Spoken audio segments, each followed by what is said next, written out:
เอ้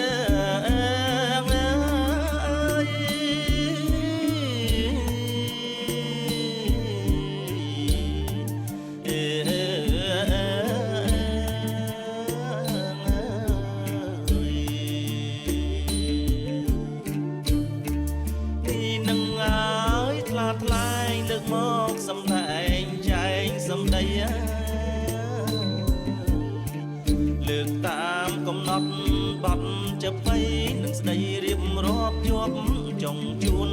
ពាក្យបណ្ដាំនៃស្វាមីដាំងដល់ស្មារតីស្រីមួយចំនួនណា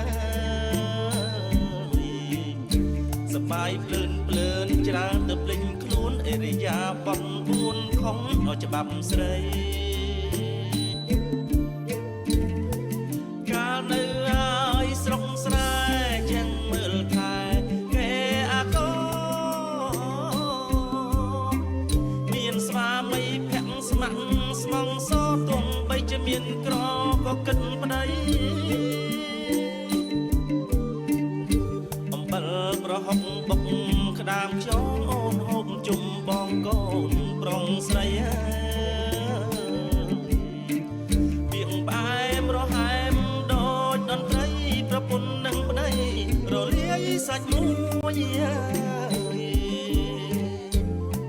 ស្រាប់តែដល់ទីក្រុងស្លុងភ្លើងពក៏ភ្លេចខ្លួនជ្រុងទឹកម៉ាស៊ីនមិនសមសួនដើរធ្វើតែខ្លួនក្លិនរលួយអូនចេងផឹកស្រាចេងជុំបារីចេះរំហួយភ្លេចត្រាវ